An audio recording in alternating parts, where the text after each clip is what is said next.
Is BlackRock buying up all the homes, making it impossible to buy? What should teacher Gracie do with her annuity and her IUL? And should your 14-year-old start a shoe flipping business? Let's find out.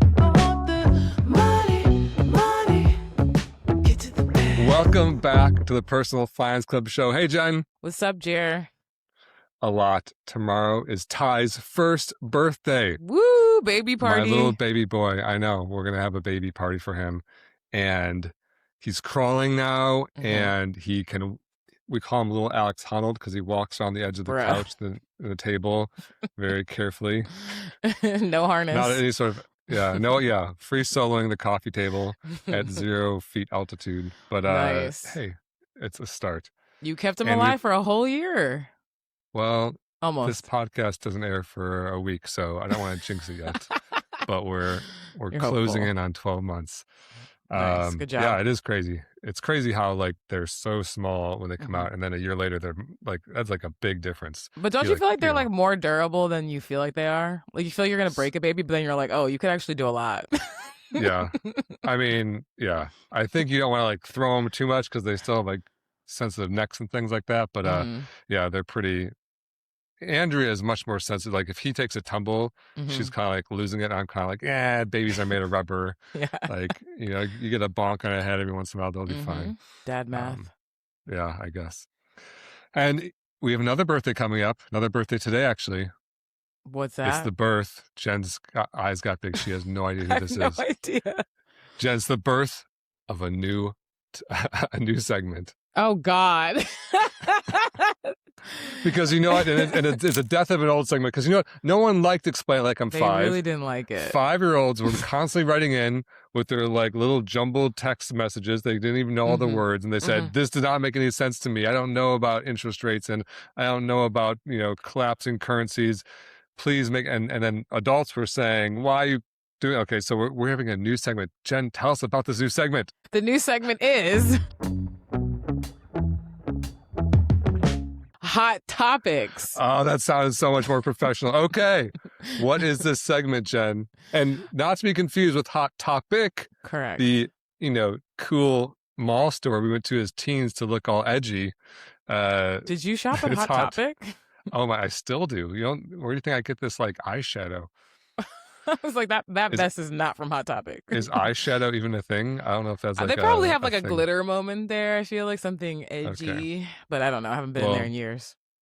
This session of Hot Topics has been a lot more about Hot Topic than I had planned. But what is Hot Topics?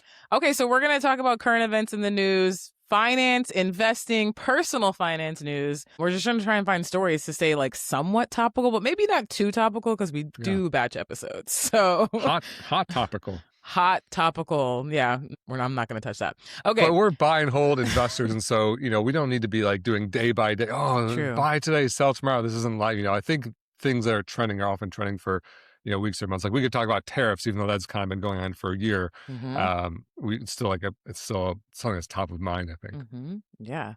Okay. So should we get into today's hot topic? Yes. Okay. So there's an Instagram post, which is also probably a bajillion news articles, that says BlackRock just bought 50,000 homes at $300,000 each, then sold three to themselves for $700,000. Your neighborhood's value just doubled overnight and you can't afford to live there anymore.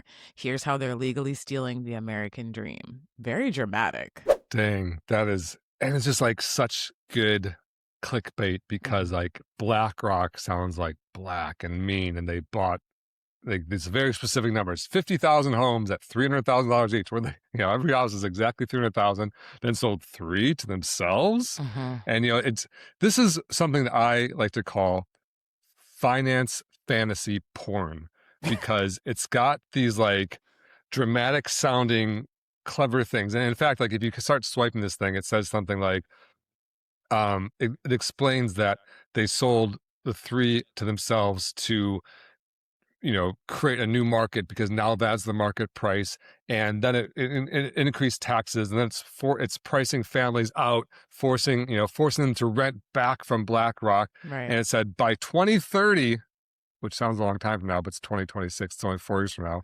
It said by 2030, corporations will own 60% of single family homes in America. Your kids will rent from Wall Street forever.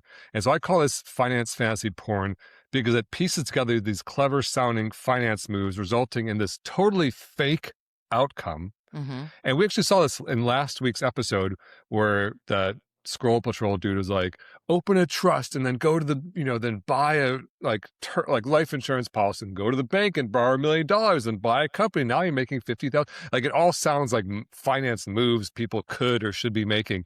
And so when you're swiping through, it like enrages you. You're like, oh, I'm here working like a stiff and BlackRock selling homes themselves and making us all rent from them. But here's the problem with this post. It is not true. Ooh. It is just straight fantasy. It's fake. So let's start with this. BlackRock is like this investment banking company. Mm-hmm. They don't own any single family homes. That is patently false. You can go to BlackRock's own website and they have a page dedicated to this because this like conspiracy theory has gotten so far out of control that says BlackRock is not buying individual houses in the US. That's just not what they do. They don't own, there's no evidence whatsoever that they own any house. Some people will say, oh, but they, own funds and the funds own publicly traded companies and those companies are doing it. And that's not even really true either. They like facilitate the purchase of those funds. But you know who owns those funds, Jen? Who? You do. And Oh, yeah. so do I. And we all do. Because like in our 401ks, we own, an S&P 500 index fund, and that fund might own some REITs, which is a real estate investment trust, and that might own some homes, and so like BlackRock, it's not some like boogeyman doing this. That's not what they do at all. They're just facilitate the purchase of stocks and bonds, not buying single family homes. So that's probably one. It's strictly not true. Some people, I know this because I posted this on Threads a couple of days ago. Some people will say, okay, it's not BlackRock, but it's Blackstone. And, this post that we're talking about says BlackRock. It's like literally images of BlackRock's headquarters, like over and over, and the BlackRock CEO and like looking very evil. So that was no mistake. They chose BlackRock on purpose. Right. But some people say, okay, it's not BlackRock, it's Blackstone. That's the source of the whole confusion. Everything else is true. Everything else is true except for the name of the company they got wrong. And obviously BlackRock and Blackstone, Rockstone, kind of, what's the difference between a rock and a stone anyway? Blackstone's smaller. I say stones are smoother. Oh, yeah. Because you like skipping stones. Yeah. I think you're right. Yeah, but I don't know. And so anyway, Blackstone does actually invest in rental housing, mostly apartments, but they do own some single family homes. And actually they just had an acquisition a couple of years ago where they acquired another company that had a lot of single family homes. And so as of today, Blackstone has the third of institutional investors, these big companies that buy up single family homes we're talking about, has the third largest single family home portfolio with 62,000 single family homes. So that's like, okay, it's starting to kind of sound like this might have some truth. It said BlackRock just bought 50,000 homes, but Blackstone actually has a total of 62,000 homes. That's behind companies called Progress Residential and Invitation Homes, which have 83,000 to 81,000 homes. If you add up all of those top three biggest institutional investors, including Blackstone, that adds up to 226,000 single-family homes. That's a big number, of course, but there's about 82 million single-family homes in the U.S. So those three massive institutional investors, scary guys that are, buying up all the homes, they own 0.27% of single-family homes, or 1 in 362. So you have to like walk, assuming they're randomly distributed around the U.S., which they're not, but assuming they were, you have to walk miles of passing homes until you pass 362 homes before you get to one that's owned by one of these three big corporations, and then you start over, right? So, it's not BlackRock. It's not even Blackstone, even though Blackstone does own a bunch. They don't own that much. And so you might say, okay, this is just some nonsense Jeremy guy screaming into a microphone. Podcasts should be made illegal. And that's, maybe true. But the Government Accountability Office actually did a study on this and basically looked at this trend as a potentially concerning trend. They did it back in 2024, so just over a year old now. And they said as of late 2011, there was no individual investor that owned more than 1,000 single-family homes. But what happened was in the wake of the financial crisis of 2008, in the following years, like 2009 through 2013 or so, there started to be tons of foreclosures. And so it created this opportunity for companies to basically buy all these homes. In 2012, Warren Buffett said, if I had a way of buying a couple 100,000 single family homes and had a way of managing them, I would load up on them. I would take mortgages out at very, very low rates. And so basically what happened was there's this opportunity because a lot of people were getting foreclosed on, getting kicked out of their homes, turning into renters. Then there's cheap rates, cheap homes, higher rent. And Warren Buffett was like, hey, that's a mismatch. I would be doing that if I could. It just turns out buying hundreds of thousands of single family homes is logistically difficult and he didn't want to do that. But some companies did. So is that a troubling trend? This is a quote from that Government Accountability Office study. It said, most market trends analysis we reviewed, and they reviewed like 75 different studies or something like that, defined institutional investors as those owning 1,000 or more properties. By June 2022, 32 investors each owned more than 1,000 single-family properties in the U.S. Collectively, this totaled nearly 450,000 homes. And so they're saying, hey, back in 2011, no one owned over 1,000. In 2022, 32 investors had emerged that owned over 1,000. And collectively, those big institutional investors owned 450,000 homes. That, as a proportion of the U.S. stock of all single-family homes, is about 0.5%, or 1 in 200. So it's 2026. Is it true? And currently, as of 2024, I guess, as of 2024, 0.5% of single-family homes are owned by these large institutional investors. Is it true that by 2030 they'll own 60%?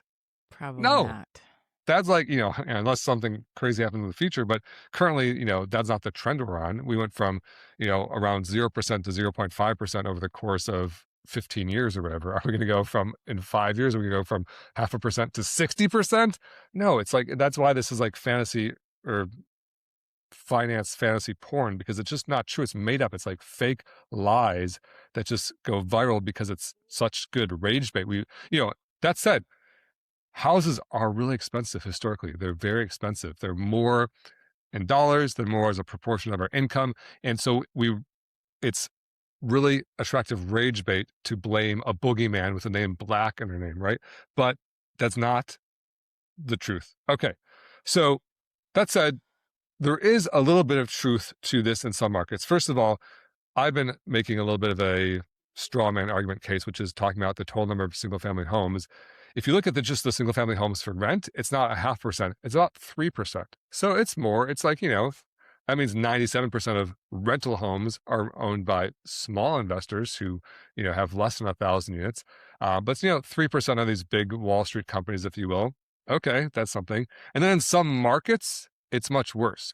And so according to this Government Accountability Office study, the worst 3 markets were Atlanta, where 25% of single family home rentals were owned by large investors, Jacksonville, 21%, Charlotte, 18%. So if you live in one of those cities or the suburbs of one of those cities, you might actually notice this. 1 out of 4 homes that you go to check a rental from are now being owned by these huge companies, which maybe they're dicks and bad landlords or whatever. And so that's like the nugget of truth to this issue in some markets, but still, even in those markets, 75% of rentals aren't. And then again, that's just the rental homes. It's not even talking about the purchase homes, which is much, much smaller. Okay, so what about the theory? Can an investor just buy up all the homes and jack up the rents and then kind of force everyone into like lifelong rental or renter status? And the answer is not really. Because the more homes they buy, the more expensive it gets, right? Because there are some, of course, Wall Street has a lot of money, but there's a bunch of individual people that have money like me. And if I want to buy a home and, Blackstone's buying up homes, I'm going to be competing too. And I'm still going to want to buy a home for my family. And so that means not only is it getting more expensive for me, but it's getting more expensive for them. And the more they have to pay for a home because they're like buying it more and more and more, trying to get this monopoly, the less financial sense it makes because they have to pay so much, right? And another reason that this won't work is because rent is really a separate market. While in theory, if this was like a perfect sealed vacuum in a test tube and you had to either, you had to live somewhere, buy or rent, and if they all become rentals, then theoretically it'd be true, but that's not how the world actually works because rent is much squishier because those single family homes are competing with things like apartment buildings. And so if rent in a single family home gets too expensive, people can move to apartment, thus pushing rent prices down. They can downsize, they can buy a smaller home, they can get roommates, they can leave the area or drive slightly longer commute. And so, the idea that you can just buy up all the homes and force people to rent there at high prices isn't true, because there's all these squishy ways that the market can kind of account for that, thus driving rents back down, thus making the investment deal for the big institutional investors worse, right? And so what I'm kind of getting at is that the institutional investors aren't the cause of this. They're more of like a symptom. They see an opportunity, like Warren Buffett said, they saw an opportunity to get into this market, but they're not causing it. They're just, taking advantage of it. And you might say that makes them dicks, and, maybe they are dicks. I don't know, but they're not the cause of the problem. And then the solution to the problem, likewise, isn't like, shutting them down, right? If all the institutional investors go away and the 3% of rental homes that are owned by institutional investors go to zero, then non-institutional investors will own those rental homes, right? Okay, so what's the real problem? 5 things are the real problem. And this is why homes are so expensive. And I think this is the solution to making them less expensive. Number 1, we didn't build enough homes in the US for about 15 years. In 2008, there was the great financial crisis where we basically loaned too much money to people who couldn't afford it. The bottom fell out. All these homes got foreclosed on. And then lending tightened up really strictly because all these foreclosed homes flooded the market and lending was much more difficult. Builders stopped building. They couldn't borrow money. There was no need to, because there's all these homes in the market. And so basically construction stopped. And that, therefore, new homes stopped getting made, and therefore less supply went on the market. And Econ 101, I don't know who took it out there, but the less supply there is and the more demand there is, the higher prices goes. So for example, if 12 people want to live in 10 homes, there's going to be massive competition for those homes, and the price is going to go really high. They're going to pay more and more and more until the people that can't afford it finally bail out, and then the price is going to be really high. If 12 people are competing for 20 homes, suddenly the sellers are trying to compete for the buyers, and they're putting the prices lower and lower and lower until the buyers decide to go with their home. And so what happened was we just have more people who want homes than there are homes. I think the U.S. is currently short millions of homes relative to these new households being formed, whether through children growing up and becoming married, or immigration, or migration, or whatever it is. More families are forming who want homes, and we're millions short now. So that's reason number 1. We just didn't build enough homes. Reason number 2, local politics. In many high demand areas, apartments are illegal. Where I live in a nice neighborhood in San Diego. You can't build an apartment next to me. Like, my neighbors would be outraged because we're NIMBYs. Do you know what a NIMBY is, Jen? Not in my backyard. Exactly. Not in my backyard. We're all super liberal. We're all for lower home prices until the builder wants to build in my backyard. Like, no, not here. And so, everywhere is someone's backyard. And so there's all this pressure from local politics to not make apartments legal. In fact, I was on a walk with my soon-to-be 1-year-old baby in a stroller, and in California, actually, they're trying to address this problem by saying, hey, basically everyone can add units to their property called an ADU, which is an additional dwelling unit. Is that what it stands for? I think so. Yeah, something like that. So basically, you can convert your garage to an apartment, or you can build a little tiny home in your backyard, and there's some rules around it. And so someone in a neighbor, few blocks away from me did this and built kind of like a big duplex in their backyard, adding 2 units. And then their neighbor, who now has this like kind of big duplex that I'm like, has all these crazy signs with arrows pointing at the neighbors saying, this guy's bringing apartments in the neighborhood, and like yelling at them. And so it's kind of funny because there's this like very rough, like, conflict right there in real life, but because they don't want more housing units, because they think bringing in apartments is going to bring in the riffraff. They like their quiet suburban neighborhood, right? And, there's also local limits on the height of buildings, on parking requirements. And we have really bad public transport in the U.S. And so you can't just necessarily build a bunch of high rises in neighborhoods and have it work, because we're really car dependent, and cars can't, you can't have 1,000 cars driving where there used to be 10 cars driving, because there'd be massive gridlock. And so, those types of political decisions, transport, zoning, is causing a lack of supply, which raises prices. Number 3, interest lock, which is a lot of home buyers in the U.S. have really low interest rates right now. They bought back in the late teens, the early 2000s, and they have like a 2 or 3 or 4% rate. If you buy a new home today, you're looking at more like a 7% rate, which means if someone sells their home and they have a low mortgage, their monthly payment is going to skyrocket because they have to pay such higher interest. And so they don't want to sell. And the only reason that they would sell is if someone really makes it worth their while and pays them way more money. So maybe a home they paid $400,000 for, they could only sell for $800,000 in order to have like a similar monthly payment at the new place they buy.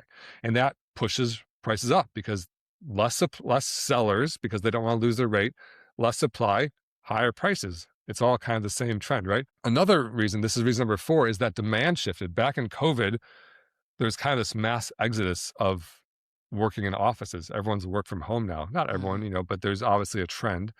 And if you're working from home, suddenly your old place, which maybe was fine if you were just sleeping there and going to work all day, now you need another room for an office, or maybe you and your spouse are both there and you can't both be on calls at the same time. So you need a third office or whatever it is.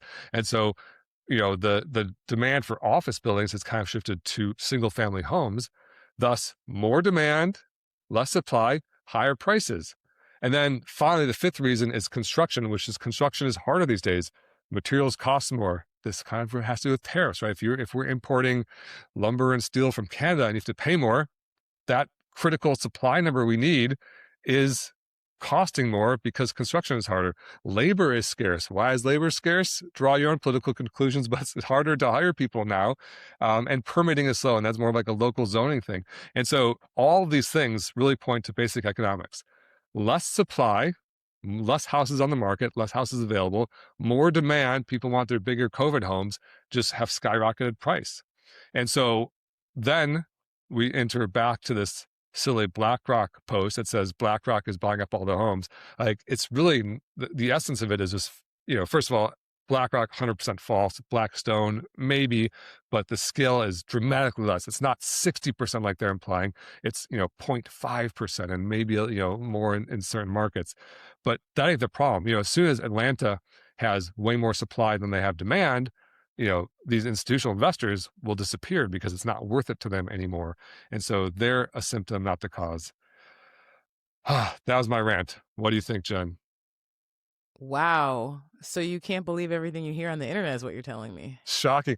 I know, it's just so frustrating too, because you scroll through the comments and none of them point out the fact that this is blatantly false, because even the comments are sorted by how many likes they get, and no one likes to hear that it's fake. Everyone likes to be in their echo chamber of rage bait saying, yeah, get them, BlackRock. And BlackRock's like, well, that's not what even we do. Mm-hmm. So it is crazy that just, it's the old, study that shows misinformation travels like 100 times faster and 100 times further than the reality.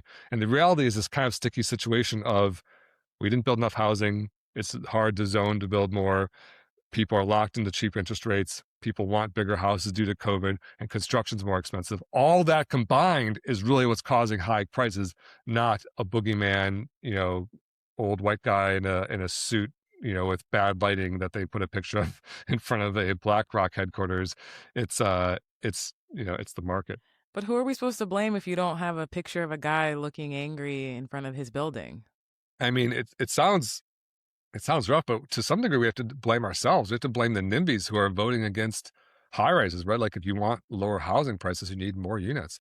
And, like I said, even in my very local level, the house losing their shit because their neighbor was building 2 additional units, like, that's the problem. That's why housing is more expensive, because everyone wants a cheap home for themselves, like with, very spaced out neighbors in a beautiful area, very walkable, but doesn't want anyone else to be around. There's a lot of people and we're all competing for the same stuff. That equals higher prices. Wow, that was a hot topic. I know. Hot topic, got off to a hot start. Flaming. My eyeshadow is running because I'm just sweating with I think you need to go take a walk into a hot topic and maybe get some more references for what goes on there. They don't sell eyeshadow. What about like I feel like they have like a neck chain with you're getting closer. Things? Yep, spikes is Okay. definitely maybe some okay. Jinkos. Did you ever remember Jinkos? Those really wide leg jeans, or was that like a little Jenga, too. that game where you pulled a Jinko, block chart. JNCO. There were these huge jeans that were like each pant leg was like super wide and Okay, like I can picture them. unisex, like, Yeah, and they had definitely had some with spikes. Anyway, so take a walk into a Hot Topic, get some more current references for this store from the 1990s. Hot Topics gonna get so much free press from our Yep. new segment here. Flooding the stores. Okay, should we move on to our next segment? Let's do it. What's the next segment? I don't know if you had any more. I'm hot topicked out. Okay, good. All right, next segment is money. Can I ask a dumb one? Yes, you can ask a dumb person. What's our smart question for a dumb person today, Jen? So Gracie asks, I'm a teacher. A retirement investor sold me an IUL and a 403B. I don't contribute to either anymore. The 403B has about $33,000 or $31,000 surrender value about 6 years before I can pull it out without losing surrender penalty. I don't contribute to it. I contribute to one through a California Teachers Association. It's an annuity, and I don't know what that means. The October 2024 balance was $32,211, and the October 2025 balance was $33,558. Should I pull out the money from this old plan and move it to my CTA plan? I have about 17 years before I retire, I'm hoping. I don't know if that makes a difference. What you think? Gracie, girl. Uh-oh. I'm sorry. Last time you said girl, it was our friend Celicia, and she got we got handed Celicia. I love you. Oh, she's the best. I like anything. I hope you only feel love for me because I think you're doing amazing, and I really want the best for you. That's only why I ever had any excitement in my voice. But it's all love. And Gracie, it's also all love because you this is just so common what happened here. And so, first of all, you said a retirement investor sold you. You might be conflating the word investor with advisor because often what they call themselves are advisors or financial advisors. But here's the problem. You weren't talking to a retirement financial advisor. You, unfortunately, were talking to an insurance salesman. Their entire purpose of existing is to sell you insurance. And they go into schools and they go into teachers because a lot of school districts have because they're public entities are forced to not show favoritism to one vendor or another. And since they can't show favoritism, the snake oil salesmen come in and they say, you can't show favoritism. And they're like little snakes. And then they find these 25-year-old teachers, which you probably were, maybe you're 23, because based on the math I'm looking at, you're probably very young when you bought this. And they say, ooh, you got to invest for retirement. And I'm a retirement investor. And this is what you buy, an annuity. And so what is an annuity? An annuity it's a pretty simple concept. It's a financial contract where you give an insurance company either a lump sum of money or a regular series of payments, and they agree to pay you some amount of money later, usually in payments over time. And, in concept, it kind of makes sense because you give them a bunch of payments, you're saving, they're doing this fancy financial institution thing for you, putting your money to work, blah, blah, blah, no downside risk. It has a very slick sales pitch. And then at retirement age, you get some money out with some gains, right? Sounds good. Here's the problem. Once the insurance company has your money, they don't have any more amazing ways to grow that money than you have access to. We as investors now in 2026 year of our Lord with apps at our fingertips, we have ways to invest in the stock market, the bond market, options, anything that an insurance company can do. Essentially, we can do too. But when you give the money to an insurance company, they have to pay for their buildings, for their rent, for their salaries, for their profit, for their shareholders, and for the big old fat juicy commission that your insurance salesman made when he sold you this annuity. And so Gracie, this is why I said girl, because buckle up, sit down, because it's about to get ugly. I don't have every single exact payment you made in this thing, but what I do see from the screenshot you sent is the last contribution you made was $200 in 2023. Yeah, I didn't mention she did send a screenshot for the listener. Yeah.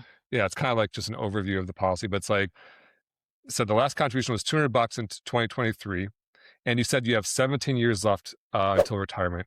I'm going to surmise you're kind of like on a 30-year teaching until retirement plan. That means you've been working for 13 years, and the math kind of works out.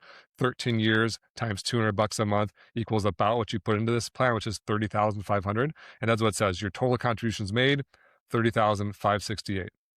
So if all those assumptions are roughly correct, you've been making $200 a month contributions for, 11 years, ending in 2023, and now it's 2026. That's 152 total contributions.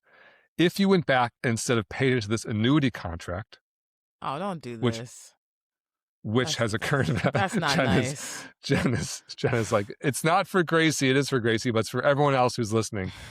So your current surrender value is what you can get out of it, which is $31,000. If you don't surrender and you just take them at their word for the balance, it's $33,000. If you had put that into an index fund, just a normal S&P 500 index fund from 2011 to 2023, when you were making these payments, and then stop making payments into your index fund and just held it, today, instead of $31,000, it would be worth $111,000. So why'd you do that to Gracie? You didn't have to do that. $80,000 more. And like, as a teacher, you're probably not making $80,000 a year. This is probably like multiple years of salary or over a year of salary. Maybe you're making 80, depends where you are. And so, and $80,000, like, I'm a multimillionaire, and $80,000 is a ton of money. Like, we're talking about planning. I'm already married to my wife, but we got married very simply, and we're thinking about having kind of like a wedding party coming up. And where's my invitation? What the hell? There's been no invitations yet. We're just talking about it. But we're like, oh, should we spend 30 grand? Should we spend 40 grand? If we could spend 80 grand, it'd be like, this fantastic wedding, even by a millionaire standard. And, you are out that much, which sucks. Okay. So I'm very sorry about that. I had to do that math for you, but it's important to know like why these things suck. And and you were onto this too. You're like, hey, in 2024, it was at 32,200. In 2025, it was at 33,500. It went up only $1,000, or about 3% in an entire year, when the market during that year went up, whatever it was, 20%. And the answer is, yeah, that's how the insurance company makes their money. They keep the money, not you, right? Mm. Okay. So that's what an annuity is. You're also in an IUL. A quick little story about IULs. An IUL is relatively similar in concept. It's a contract with an insurance company. You give them payments, but instead of just an agreement to pay you back a certain amount of time, certain amount in a certain period, they have made a Frankenstein of life insurance and cash value. So it's like a life insurance and investment Frankenstein thing that they use to confuse people, in my opinion. Mm-hmm. And I actually bought one of these IULs, just like that fake Blackstone BlackRock story we saw. I see these fake IUL ads. And so I clicked on it and I bought one, and I got a 91-page contract in the mail, and I read every single page on 91 pages, and I did all the math.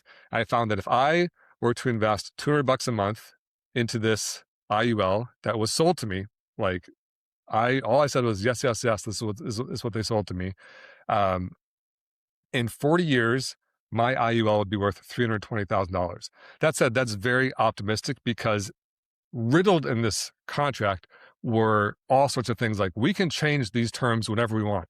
We can make the rates lower. We can make the payouts lower. We can make the terms worse. We can make the caps worse. We can make the fees more expensive. Like, every single page of this 91-page contract is to help the insurance company make money, make sure they stay profitable, because that's what they do, right? So optimistically, based on the day that I bought it, it's going for $320,000.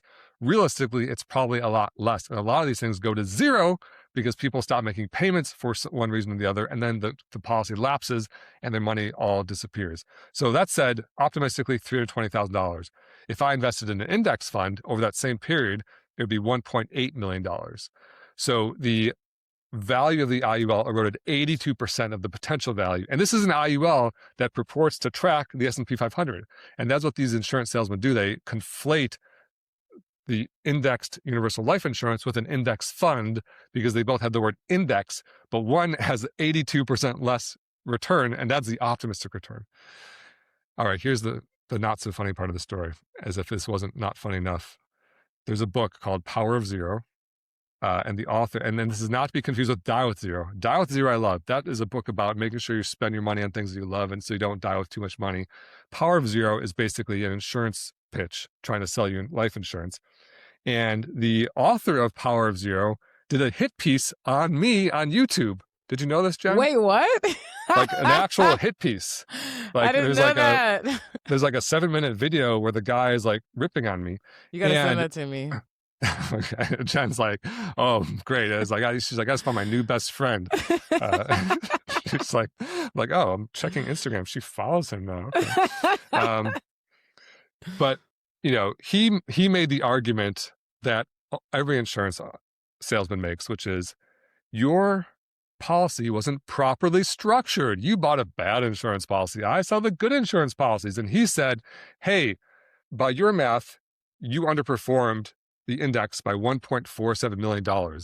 By my math, you should have underperformed the index by $1.33 million. Like that's literally, he didn't say it that way. He's like, it shouldn't have made $320,000. It should have made $450,000. Wow. He was kind of saying it should have been better. I was like, that still underperforms the index by over $1 million. And that's by your made up YouTube fake optimistic math, not by the actual piece of paper that I got when I bought this thing. Right. And, if you don't know who to believe me, me or the author of this book, like believe Gracie, right? She's a teacher who got sold this bullshit, and she's looking at her numbers, and she put in, I actually didn't even say this yet, but her total contributions, she's been contributing to this thing for 13 years. All these like incredibly valuable years in your 20s, she's scrimping and saving on a teacher's salary to put away the $200 a month. She made $30,568 of contributions. So she saved $30,000. Today, the surrender value, $31,000, 13 years later. It's criminal, right? She barely broke even 13 years later. So if you don't know, you don't know if me or the Power of Zero guy is lying, look at Gracie. What is her actual thing doing 13 years later, right? Okay, so I'm obviously very worked up today. I just need to go to a Hot Topic and grab myself a smoothie. Do they sell smoothies there? Mm-hmm. Okay, Jen has given up on trying to tell me what a Hot Topic is. Mm-hmm. And so to answer your question, Gracie, what should you do? Well, first, I think you started with doing something right, which is you stopped paying into them. And there's a saying, don't throw good money against bad. Sometimes people get into one of these contracts and they say, oh, well, now I have this surrender fee, and if I don't get out of it, and if I don't keep making payments, I could lose the money. But there's a sunk cost fallacy. What's done is done. That's behind you. What counts for your life now is going forward, making the best decision. It sounds like you're making a better decision with where your future 403b money is going.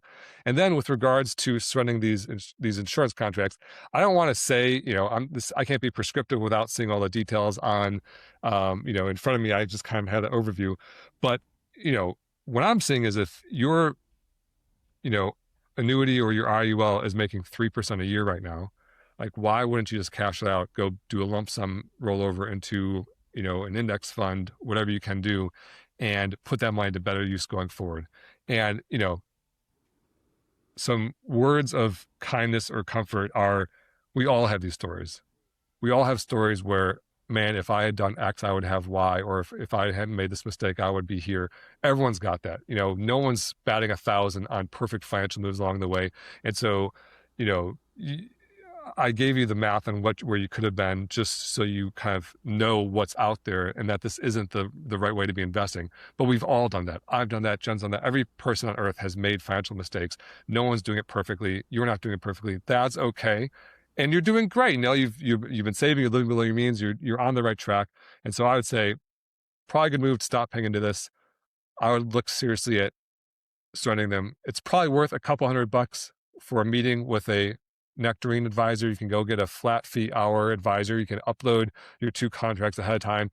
They can review them with you during the hour and then make some really detailed steps about, okay, cancel these, roll over to these 2 accounts, invest it this way, get you on the right track. I think you could probably do that in an hour with a Nectarine advisor. It's at hellonectarine.com, by the way.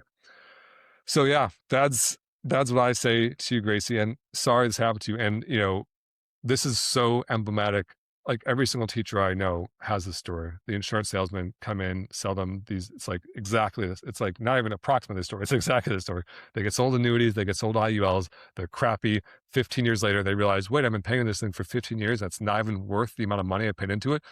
This guy said I was going to be like dancing in riches.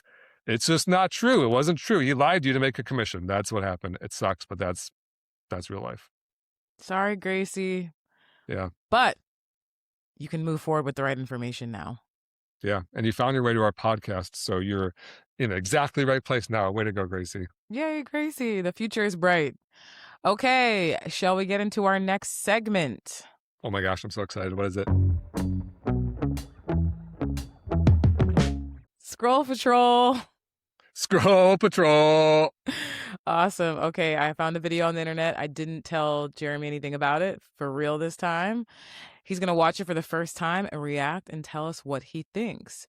So, Jeremy, click on that link. Let's watch this video together and you'll give your opinion. My son is 14 and he's constantly asking me, how can I make some money, Dad? I sit down with him and I say, all right, let's go to ChatGPT and let's say, all right, I'm a 14-year-old. I have a little bit of money. I'm good with technology. I'm super into football, soccer. How can I make extra money? The AI suggested that we buy sneakers during sneaker drops at Nike and then try and resell them. And you have to have some money. Some of the times the sneaker drops are $150 or $200. But he learns about it. He learns about taking risks. He learns about trying to examine the market, look at data, customer service. You got to ship those shoes once you get them to a buyer. How much money did he make? Well, it ends up with shipping and everything and taxes. We lost a little bit of money, but that's a life lesson too. So I think the way you learn about money to a certain extent, if you're talking about money, is you start a little bit of a small business. What's that guy's name? Scott something? Galloway? Mm-hmm. Professor Galloway, is that right? Yep. Yeah, I see him all over my feeds. Seems like a really reasonable guy who has really reasonable takes from what I've seen of him. And, you know, I kind of like that lesson, you know, is very, a lot of times people talk about starting a business or passive income or yada, yada, yada, in these like very abstract terms. It's just like the finance fantasy porn of a single Instagram post. Like, We're gonna have to just 18 plus this episode if you say the P word one more time.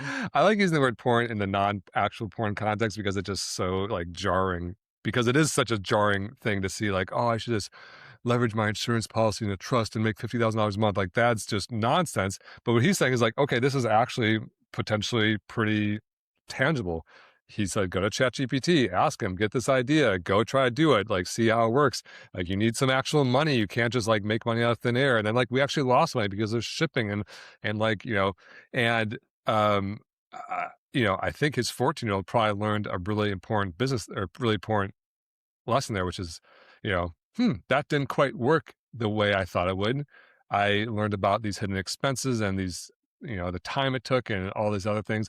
I really like that. You know, I'm a huge fan of starting small businesses, and you know, that's kind of the fiber of American excellence is our entrepreneurial spirit. And I think that, you know, for all of Americans' failings or all America's failings, which are, you know, boundless, I think Americans are really hard workers. We're really ambitious.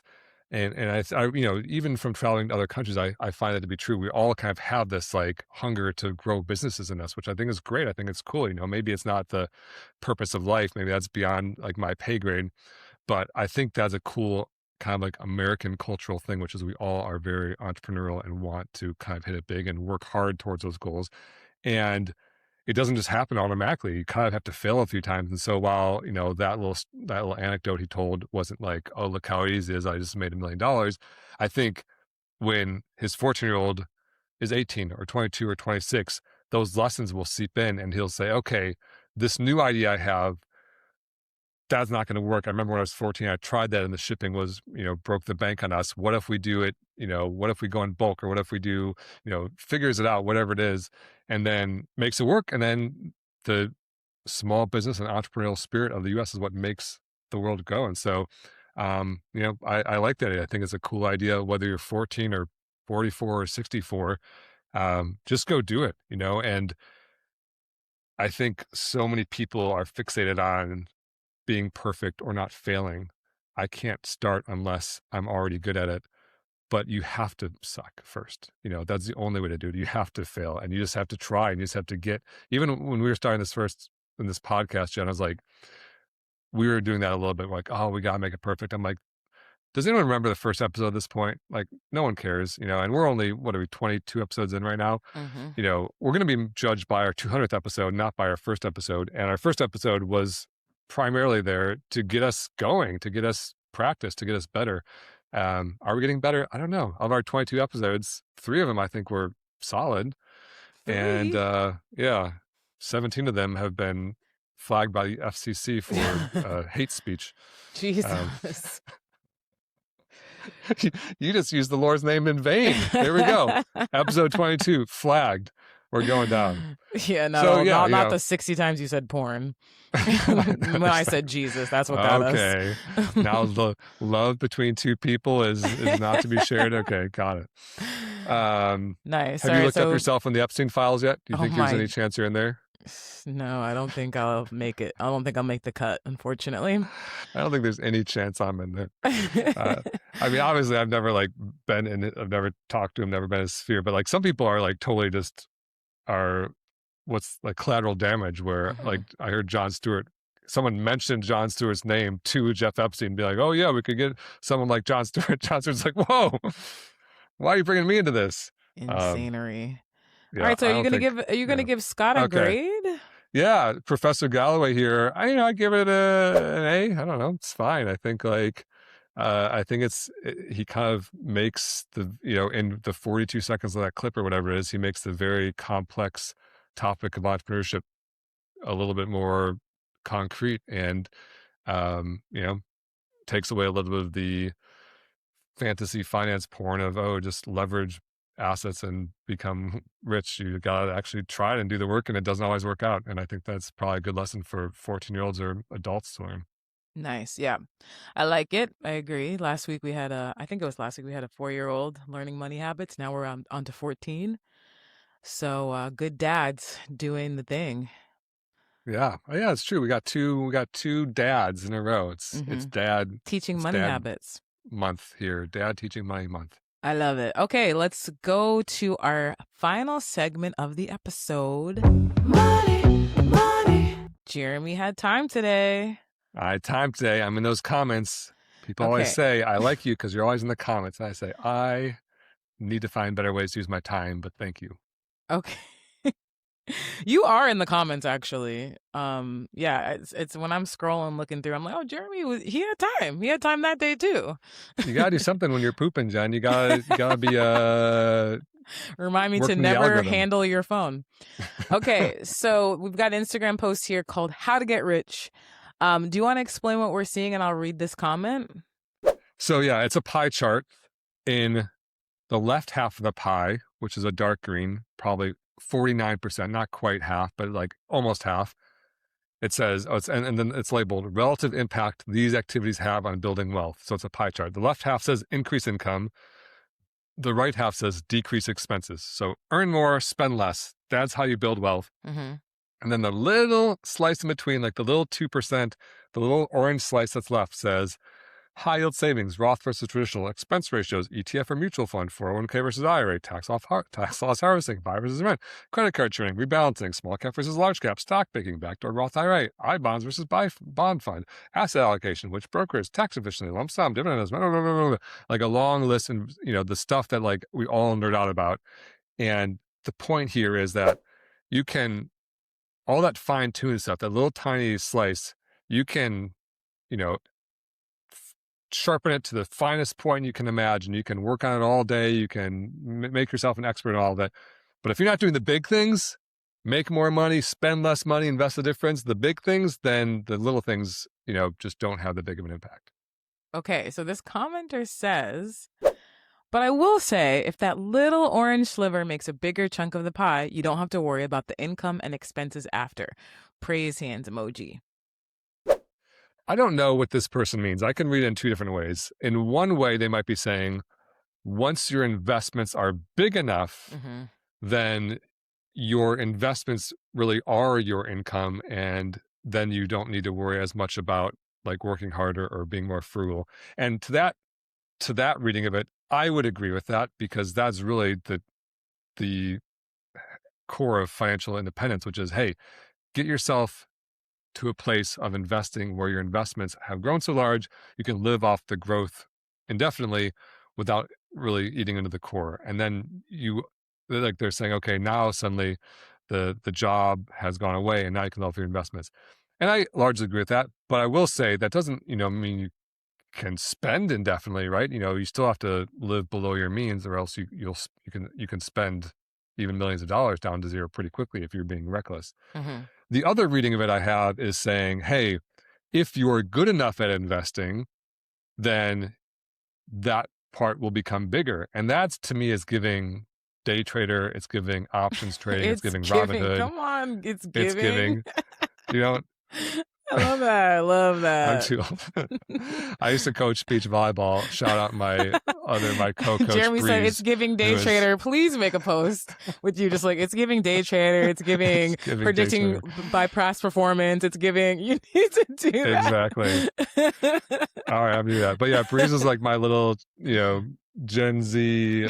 She was translate everything for me, and she'd always say, and she has like a little SoCal accent. She's like, Jeremy, it is giving late for practice day. Breeze, I apologize for that impression of you, but it's probably kind of close. That's so. But she would teach me these things, and so anyway, this comment is giving, it's giving this person maybe thinks that they can outperform them. It's giving out performance. Mm-hmm. It's giving chase past performance, like everything Jen just said. Mm-hmm. And to that, my answer is like, whoa, buddy, there. Mm-hmm. That's probably not true. Mm-hmm. If you think you're just going to invest better and take away the core message of this post, which is you need to earn more and spend less, right, you're going to be broke for a long time. That's kind of the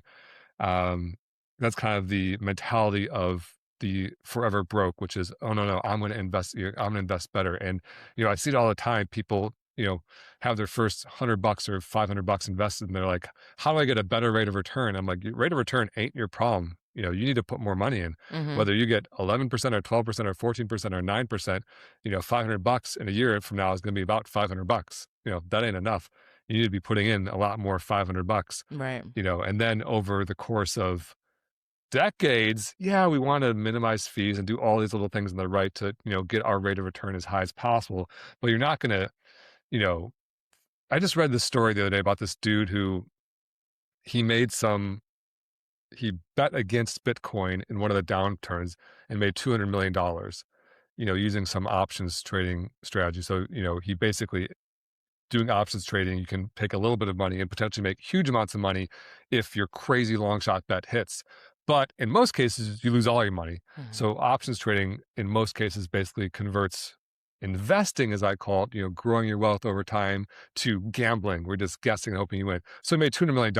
And so that kind of story often goes viral. And then, young investors like, oh, that's the orange slice. I can make the $200 million in there by doing the right options trade. But then this guy bet it all on Ethereum and lost $250 million. And I think his total winnings, over his options gambling career, based on this brief article I read, was like negative $128 million, and he had $50 left in his account. And so, I think that's a more true story, because I think the kind of people who make these huge gambling bets and win often also make huge gambling bets and lose. And that's the mentality of the forever broke if you're just going to keep trying to make the bets. Whereas the mentality of the wealthy is, hey, I'm going to just keep putting more away and keep trying to get a slightly better rate of return over time.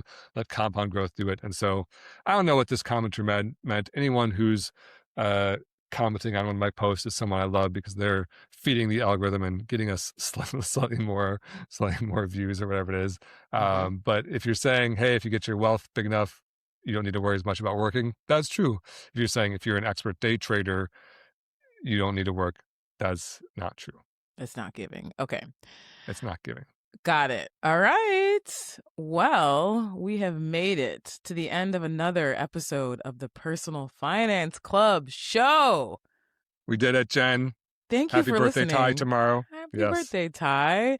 We'll see you guys back next week. Jeremy, give us the rules. And don't forget the 2 rules of Personal Finance Club. Rule number 1, live below your means. And rule number 2, invest early and often. See you next week. The Personal Finance Club show is produced by Jeremy Schneider and Jen Mundia. Music by Esabalu and Homie. Send your questions to podcast@personalfinanceclub.com. The Personal Finance Club show is co-hosted by Jeremy Schneider, who is a co-owner of Nectarine, an SEC-registered investment advisor. The views expressed on this show are those of the hosts and guests and do not necessarily reflect the views of Nectarine. please refer to hellonectarine.com for all relevant disclosures. This podcast is for informational and educational purposes only and should not be construed as personalized investment advice or a solicitation to buy or sell any security. Listeners should consult their own financial, legal, or tax professionals for advice specific to their situation.